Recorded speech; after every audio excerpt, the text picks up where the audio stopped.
Hello everyone, and welcome to Paranormal at the Boneyard. I am Kyla, and I am here at Bayfront Park in Hamilton on a beautiful December day. I don't know if you can see, there's all kinds of birds behind me, some ducks, some swans. I think you just heard a swan honking there, a trumpeter swan. And yeah, they're here usually all year round, so even though it's December, they're going to be here. They'll be here in January with the seagulls. There's Canada geese here. It's just a good place for them. But I just parked my car here at Bayfront. We're not staying here. We're actually going to be going up the hill a little bit, and we're going to go to a place called the Customs House, which is apparently insanely haunted by one ghost in particular. I've never seen her. I know people who have seen her, but I did see something, and I'm pretty sure it was not the resident ghost. But we're going to go there, and we're going to have some fun and tell a little bit of history and continue on with this impromptu vlog for the day. So here we go. Okay, something interesting I found on my way up the ramp as I'm heading towards the street. I can't remember who told me this. I know it was somebody who told me the story that if you find coins, like a lot of coins, in particular dimes, it means that somebody's watching over you. And while coming up this ramp, I just found a dime! So, and so maybe somebody's watching over me today. That's something interesting. And even more interesting is the year that's on the dime is a very significant year in my life because it's the year that I had some life-saving surgery. So maybe that means something, you know? Or I just found a dime. But I'd like to think that there's somebody watching over me and maybe they're going, hey, remember this year? Remember this year when your life changed forever? For the better? So who knows? Maybe somebody's watching over me right now. That would be nice. Okay, I'm on the corner now, right at the top of the park. I don't know if you can see anything because even with my sunglasses I can't see in the sun. It's very bright today. And actually, like I was saying before, this is just an impromptu going out. I wasn't planning on doing a vlog at all today, but it is December and the day is gorgeous. It's still chilly. There is a breeze and everything, but it is a gorgeous day. What you see here squeaking is this mast behind me up here. It's right in front of the park. And it's squeaking like it needs some oil or something. But no, it was such a pretty day. I heard that December, it was supposed to be like frigidly cold December and everything, and we keep getting these really nice warm pockets. So I'm like, why not? Let's take advantage of it and go out. So while you can. And I'm finding that everything that I'm doing right now is all in the Hamilton area. You know, Flamborough and Hamilton, downtown Hamilton, things like that. And I think I have so many stories, not only because I know all these stories, but I think I have all these stories because Hamilton is such an old city. It's been around for a very long time. I mean, it's not like, you know, Quebec City or anything like that, but it's been around for a long time. So I think just the people have been here longer, therefore the stories are more vast. So that's pretty much it. I just felt like coming up here to the front of the sign. Again, I don't know if you can see it because I can't see anything. And make my way over to the custom house, and here we go. All right, we're on our way, but I thought I'd just stop here. Hope you can see this. This is Hutch's Restaurant. Now, this isn't the original. The original is actually down by the lake. And that one is not even in its original location, and it had to be moved because it was too close to the lake and it kept flooding because when the tide would come in, it would flood the restaurant. So they had to move it up the beach somewhat. So that one's on the beach strip walk in Hamilton. This is the second location. This is on Bay Street. And they are famous for their fish and chips. Back when I ate meat, I loved Hutch's fish and chips. So I thought I'd mention it. The French fries are good. The fish is delicious. If you like grease, definitely come here. Just thought I'd put that out there. It's a good place on Bay Street.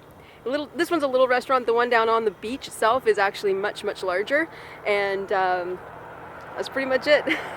Just thought I'd point that out. Okay, we've arrived. I'm just filming across the street, and we actually have shade so I can see, which is always nice. But we're across the street from the custom house.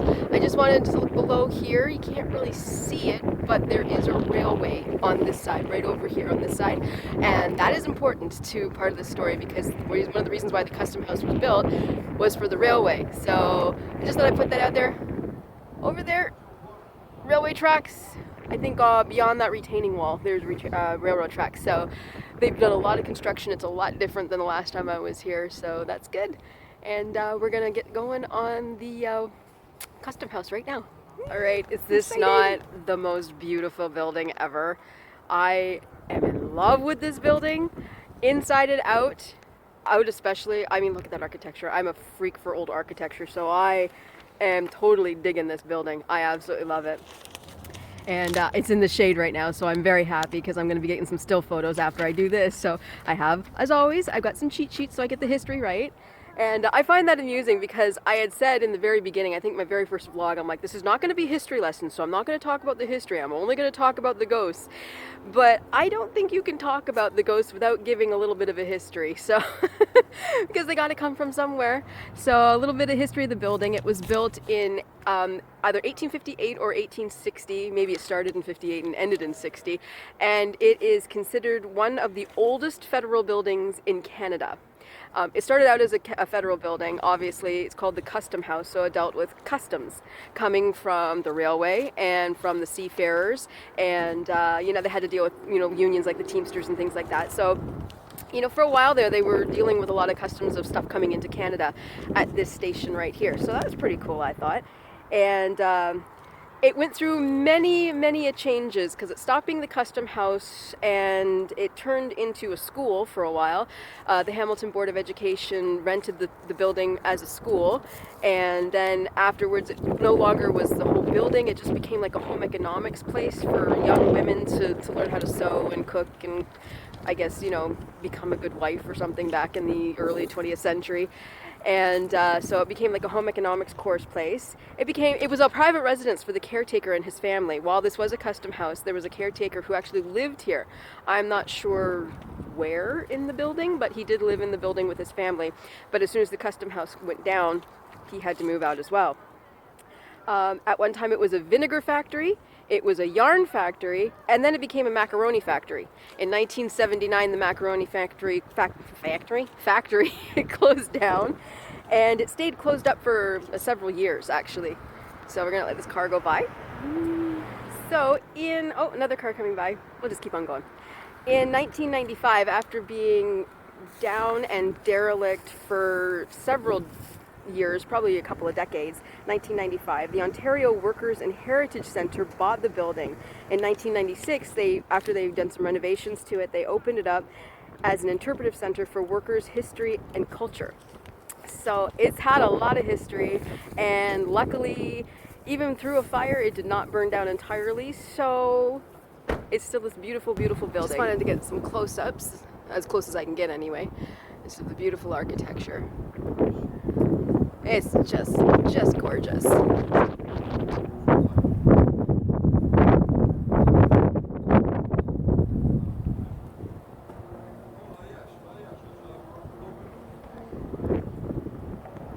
That's what it is right now. It's the Workers' Arts and Heritage Center. And I'm a sucker for columns, so as soon as I saw that there were columns here, I was like, yay! Look at this door. I'm absolutely in love with this door.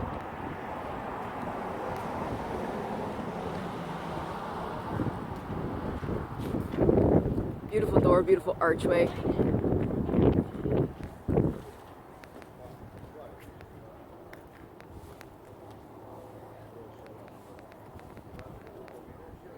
Nice. It's just so pretty. So pretty. And the blue skies reflecting off the windows, I love it. I love this building so much.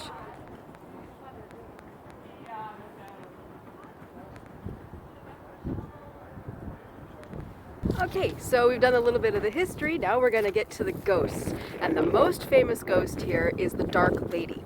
I know somebody who has seen her, but I myself have never seen her. I have seen something here. I saw something that really made me go, huh. But I never saw the Dark Lady, but I've heard stories about her. The story about her is that she came from England, and on the trip here, on the ship, she had an affair with the ship's captain, and she thought they were going to get married and have, babies, and they were in love and stuff like that. It didn't quite work that way for her because apparently the ship's captain was married and didn't really want want the burden of a mistress anymore once he got here. So the legend, again, I don't know if any of this is true. I don't know the woman's name, the girl's name. I was a young woman, like 17 years old. She was strangled by the captain, and I've heard that there was a vault in the basement that she was put into, or she was put into a wall in the basement. So apparently she's still there, and she's not the happiest of spirits, and she's not the friendliest of spirits. So she has been known to do a little mischief, to the point where some scaffolding has come crashing down. They were moving a mantelpiece one time. Apparently she didn't like that, so she caused a little bit of trouble with them. She has made young women around the same age that she was, around 16, 17, feel very, very ill. She's been very, very active on Ouija boards and things like that. So and as I said, there have been people who claim to see her. I don't know. There was at one time when I was here, I've been here twice. At one time there was a mirror, and it was a big mirror, and it was up in the attic. And they say that they had to take it from where it was because it was down in the main hall, I think it was, and they had to remove it from there because people kept getting spooked because they kept seeing someone in the mirror. So maybe it was the dark lady. I don't know. Maybe if you still go and find that mirror, maybe you can still see her. I'm not sure. So that's something that's pretty interesting. And I also wanted to get to the other story, so I'm just going to flip the page, so I'm going to turn this off. I also had to turn it off for a little while to warm up my hand, because it may be a beautiful sunny day, not a cloud in the sky. It's still December, and I'm cold. So I had to put my hand in my pocket for a little while there. So this also, I'm not sure if it's legend, I'm not sure if it's fact. I think I'm leaning more towards the fact, because this has happened in other locations and things like that. So I believe that this piece of history is fact, but don't quote me on that because I'm not 100% sure. But in the 1930s, people would come who would ride the rails, the men that would ride the rails. Apparently there's a tunnel from here, or there was a tunnel. There was a tunnel that went from the railway tracks on this side over here all the way to this building over here. And the men in the 30s, in the cold weather, they would come and walk through the tunnel and come into the building and have a place to sleep so they could be warm overnight while they're out looking for a job. 1930s being the Depression and things like that. And one time a group of men, I think they said around 15 men, were walking through the tunnel to get to this building here, and the tunnel collapsed on top of them, killing all of them. And they did not think it was a wise idea to bother digging the tunnel out and getting the bodies out. So apparently the bodies of the men are still in the tunnel that leads from the railway tracks to this building, and they're still there to this day, and they are supposed to haunt the basement. So there's a lot of activity that goes on there, and that is where I've had my experience. I was here on a ghost hunt with a group, and I was with my brother and my boyfriend at the time, and we came in here and we're walking around, and I wasn't feeling anything. I was taking lots of pictures because that's what I do, and I was having fun with that. And we went along, and then we separated. My boyfriend and I, we went into one location, and my brother took off into another location. And I decided, oh no, it's getting pretty late. It's getting near the end of the night. Let's go look for my brother. So David, I think he just sort of went in one direction, and I went into a different direction looking for him. And I went down into the basement, walked right past the room he was in, because I went and looked and said, no, my brother won't be there. So I just took off, and I went down the basement to a location where there was nobody at all. There was nobody in this hallway, went past all the rooms, and got back to where there was like a little niche, and then the door. And the door said electrical room. So I opened the door, so maybe he's in here. My brother's an electrician, maybe he's in the electrical room, haha, funny. I opened the door, and it wasn't my brother, but there was something in there.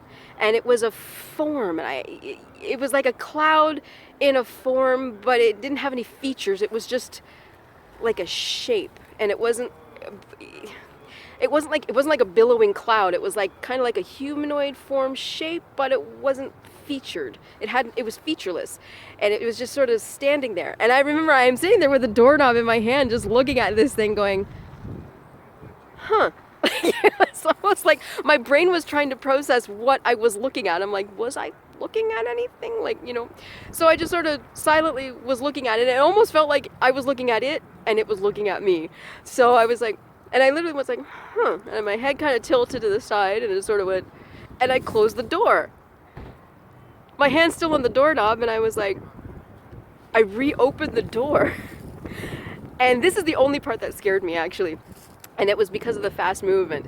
I was standing there, and as I opened the door, the form was gone, but a huge white streak just went, phew, just flew past, almost like it felt like it was going 80 kilometers an hour past my shoulder, my right shoulder. And that's what scared me, was the fast movement. You know, kind of when you see a mouse, it's not the mouse that scares you, it's the fast, quick movements it makes, you know? You're just like, wah, wah, wah. And, but that's what happened. I was like, what?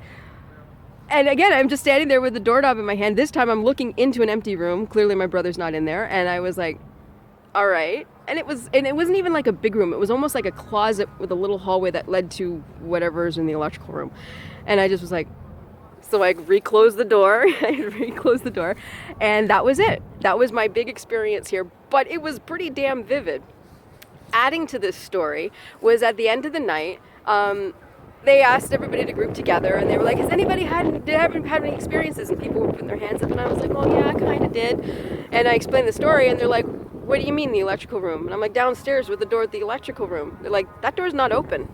I said, yeah, it is, because I opened it. And they're like, no, the door is locked. And I'm like, no, I swear to God, I opened the door, and this is what happened. So they actually sent somebody down to check it, and the door is locked. So I don't know. I only know what happened to me. I only know what I saw and felt. And it literally, I opened the door on a door that's not supposed to be open. And when they went to go and double check to make sure the door was locked, the door was locked. So that's the one thing that I found interesting. So that's pretty much it for the day. This, like I said, was just impromptu. My hand is going numb because it's so cold, because I don't have my tripod with me. And I hope you enjoyed this one. I hope you enjoyed this gorgeous building. As I said, I'm going to take some close-up pictures of some of this beautiful windows and architecture. And at the very top here, there's like a, you know, the unicorn and the lion together and stuff. I'm going to be getting some pictures of that. And I just love this building. So I hope you had a good time here at Paranormal at the Boneyard. Please join the Boneyard page for TJ when he talks to several artists. He talks to artists from all over the world. Local, big names, small names, round names, square names. You know, he talks to everybody, and he is a wonderful host. He's very friendly and very funny. And I hope you all visit me again at a different location, telling different stories. And remember, just because your five senses can't detect it doesn't mean it's not happening. Have a great day, everybody. I'll see you soon.